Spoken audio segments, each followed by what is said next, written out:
चलिए प्यारे बच्चों, हम लोग देखेंगे फ्लेमिश बॉन्ड के बारे में ना। बॉन्ड पढ़ रहे थे हम लोग, इंग्लिश बॉन्ड के बारे में पढ़ चुके थे। चलिए हम लोग देखेंगे फ्लेमिश बॉन्ड।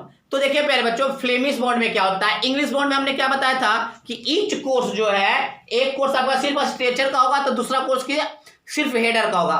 बट इसमें क्या होता है, ईच कोर्स जो है स्ट्रेचर हेडर से अल्टरनेट करके सजाया हुआ रहता है। पहले स्ट्रेचर, फिर header, stretcher header, stretcher header, header stretcher, header stretcher. इस तरह समझ में आ रहा ना कि एक ही कोर्स में, ये आपका एक कोर्स है, एक ही कोर्स में आपका स्ट्रेचर भी होता है, हेडर भी होता है, स्ट्रेचर भी होता है, हेडर भी होता है। स्ट्रेचर और हेडर मतलब एक ही कोर्स में अल्टरनेट करके आपका स्ट्रेचर हेडर प्रोवाइड किया जाता है। चलिए पहला बात तो इस तरह के बॉन्ड को हम लोग क्या कहेंगे, फ्लेमिश बॉन्ड कहते हैं। क्या कहते हैं, फ्लेमिश बॉन्ड। अब देखिए प्यारे बच्चों, उसके बाद आपको क्या दिख रहा होगा, ईच कोर्स जो है हेडर से स्टार्ट हो रहा है, अल्टरनेट करके, alternate course.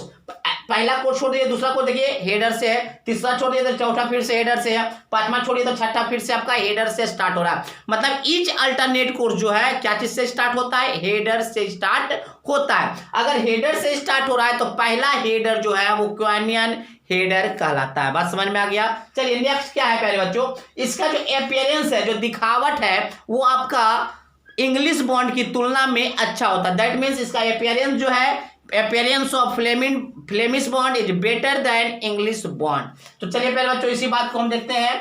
In Flemish bond each course consist of alternate header and stretcher. क्या बोला पहले बच्चों, फ्लेमिश बॉन्ड में ईच कोर्स जो है अल्टरनेट हेडर एंड स्ट्रेचर से सजाया गया है। Next, every alternate course start with header. आप देख लेंगे एवरी अल्टरनेट, एक को छोड़कर एक देखिएगा हेडर से स्टार्ट होगा, हेडर हेडर हेडर, एक को छोड़िए फिर हेडर, एक को छोड़िए फिर हेडर, एक को छोड़िए फिर हेडर। मतलब अल्टरनेट कोर्स जो है हेडर से स्टार्ट होता है। Next, first header of any course is known as quoin header. जो पहला जो आपका हेडर है वो आपका क्या कहलाता है, किसी भी कोर्स का पहला हेडर जो है आपका क्वेनियन हेडर कहलाता है।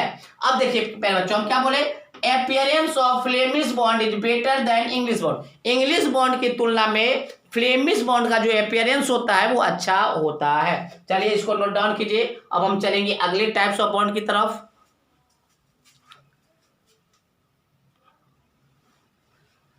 चलिए प्यारे बच्चों, हम लोग देखेंगे स्ट्रेचर बॉन्ड के बारे में। तो देखिए ये आपका वाल का आपका फेस है। तो इस फेस में, इस बॉन्ड में क्या होता है प्यारे बच्चों, सारे ब्रिक्स जो है स्ट्रेचर में बिछाए जाते हैं। मान लीजिए देखिए सारा ब्रिक्स का आपको क्या दिख रहा है, stretcher face, stretcher stretcher stretcher stretcher stretcher stretcher, सारा क्या है आपका स्ट्रेचर फेस है, मतलब longer face of the brick है।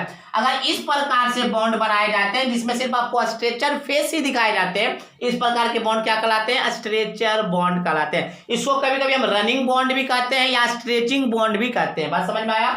अब देखिए प्यारे बच्चों, ये आपका तभी बनाया जाता है, जब आपका जो वाल का जो थिकनेस होगा, जो दीवार का थिकनेस होगा वो आधे ब्रिक्स के बराबर होगा। दैट मीन्स प्यारे बच्चों देखिए ये आपका स्ट्रेचर है,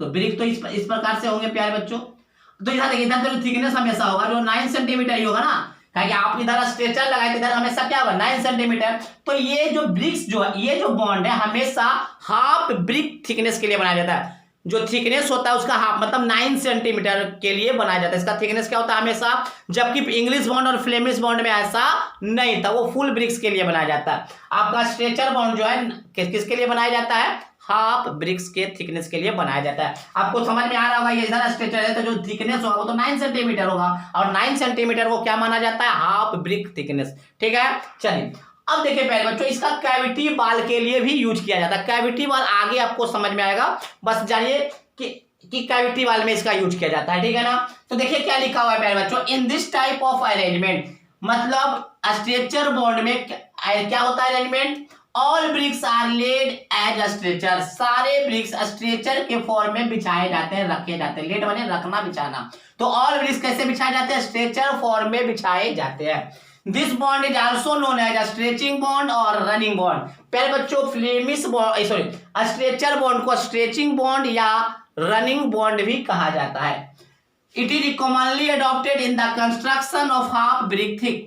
पहले बच्चों ये वैसे कंस्ट्रक्शन में यूज किया जाता है जहां पे थिकनेस जो है हाफ ब्रिक के समान लाया जाए, बनाया जाए ना। एंड फॉर कैविटी वाल में भी इसकी का यूज किया जाता है। स्ट्रेचर बॉन्ड का। ठीक है प्यारे बच्चों, चलिए लास्ट वन हम लोग हेडर बॉन्ड के बारे में देखेंगे, जब तक आप इसको नोट डाउन कीजिए।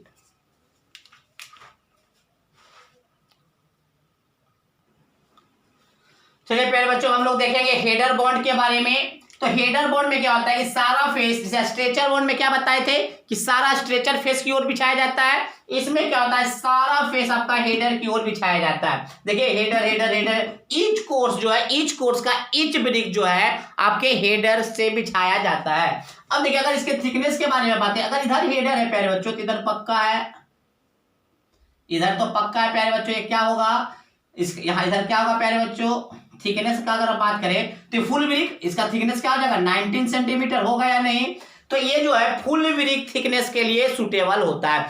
अगर आप हेडर बॉन्ड बना रहे हैं तो हेडर बॉन्ड कब बनेगा, जब आप उस दीवार का थिकनेस 19 सेंटीमीटर रखना चाहते हैं, मतलब फुल ब्रिक थिकनेस रखना चाहते हैं ना। तो देखिएगा प्यारे बच्चों, in this type of bond in all the bricks are laid at header face. इस टाइप ऑफ बॉन्ड में सारे जो ब्रिक्स होते हैं वो हेडर फेस में बिछाए जाते हैं, हेडर फेस में बिछाए जाते हैं। This bond is used for footing in foundation for better transverse load. अब देखिए प्यारे बच्चों, ये जो है फुटिंग में यूज किया जाता है, जो फाउंडेशन का जो फुटिंग होता है उसमें यूज किया जाता है। क्यों? क्योंकि प्यारे बच्चों इसका थिकनेस बहुत ज्यादा है, तो जो ट्रांसवर्स डायरेक्शन से जो लोड आएगा, मिट्टी का जो लोड आएगा, उस ट्रांसवर्स डायरेक्शन के लोड को वो क्या करेगा, रेसिस्ट करेगा, सालेगा।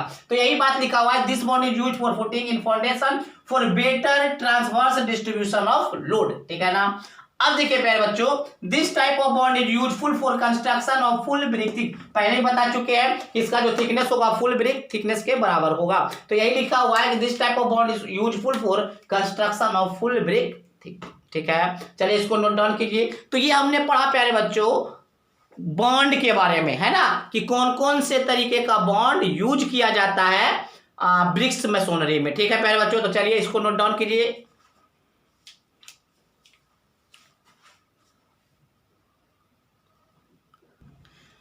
चलिए प्यारे बच्चों हम लोग देखेंगे difference in Flemish and English bond. अगर आपको लिखने के लिए आता है कि Flemish bond and English bond में क्या डिफरेंस है, तो सबसे पहले तो उसको डिफिनीशन लिखेंगे। पहला डिफिनीशन क्या होगा इंग्लिश बॉन्ड का, कि एक कोर्स क्या होता है स्ट्रेचर फिर हेडर, फिर स्ट्रेचर फिर हेडर। जबकि आपका फ्लेमिश बॉन्ड में क्या होता है, एक ही कोर्स के अल्टरनेट में stretcher header stretcher header stretcher header लगाए जाते हैं। पहला डिफिनीशन है। दूसरा प्यारे बच्चों आपको ये पता होगा कि फ्लेमिश बॉन्ड अच्छा दिखता है, दूसरा डिफरेंस हो गया कि Flemish bond appear better than English bond. चलिए फिर हम ये भी बोल सकते हैं तीसरा कि इंग्लिश बॉन्ड जो होगा प्यारे बच्चों वो ज्यादा स्ट्रांग होगा फ्लेमिश बॉन्ड के तुलना में। चलिए ये भी हो गया। नेक्स्ट प्यारे बच्चों फ्लेमिश बॉन्ड क्या होता है, इकोनॉमिकल होता है। इंग्लिश बॉन्ड की तुलना में जो फ्लेमिश बॉन्ड होता है वो इकोनॉमिकल होता है। क्यों? क्योंकि फ्लेमिश बॉन्ड में मोर्टार का वेस्टेज कम होता है। बस जानिए मोर्टार का जो वेस्टेज होता है वो कम होता है किसमें फ्लेमिश बॉन्ड में, इसीलिए ये इकोनॉमिकल हो जाते हैं। तो सबसे पहले इसमें डिफिनीशन नहीं लिखा हुआ प्यारे बच्चों, आप डिफिनीशन लिखिएगा, फिर उसके बाद लिखिएगा Flemish bond appear better than English bond. Flemish bond जो है दिखने में अच्छे होते हैं इंग्लिश बॉन्ड के तुलना में। Next Flemish bond is slightly economic. Flemish bond क्या होता है, इकोनॉमिकल होता है देन इंग्लिश बॉन्ड। क्यों होता है भाई, तो फ्लेमिश बॉन्ड में मोर्टार का वेस्टेज कम होता है, लेस होता है। फिर वो इसको लिखने की जरूरत भी नहीं, यहां से आप लिख सकते हैं English bond is stronger than Flemish bond. English bond क्या होता है प्यारे बच्चों, ज्यादा स्ट्रॉन्ग होता है with respect to Flemish bond. चलिए इसको नोट डाउन कर लीजिए।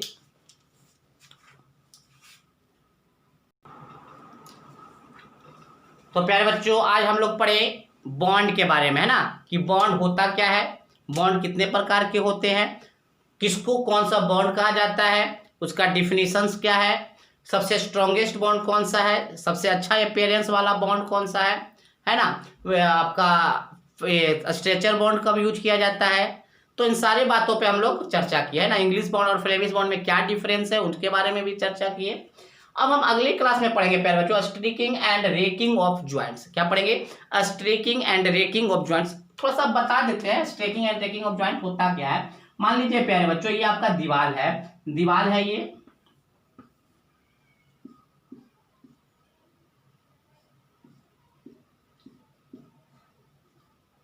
तो आप देखते हुए प्यारे बच्चों दीवार के बीच में जो ये बॉन्ड बना हुआ है यहाँ पे क्या करता है, कर्दी के मदद से, ट्रॉवेल के मदद से यहाँ पे गड्ढा कर देगा। इस तरह से हॉरिजॉन्टल में भी गड्ढा कर देगा और वर्टिकल में भी ज्वाइंट के पास गड्ढा करता है। तो वही आपका कहलाता है स्ट्रेकिंग एंड रेकिंग ऑफ ज्वाइंट। अब ये बताए प्यारे बच्चों, गड्ढा क्यों करता है दीवार के जॉइंट के पास, क्यों गड्ढा करता है? ताकि एक तो अपीयरेंस बहुत ही अच्छा रहे, और जब इस पे प्लास्टर किया जाए तो मोर्टार जो हो इसके साथ अच्छे से बॉन्ड बना ले।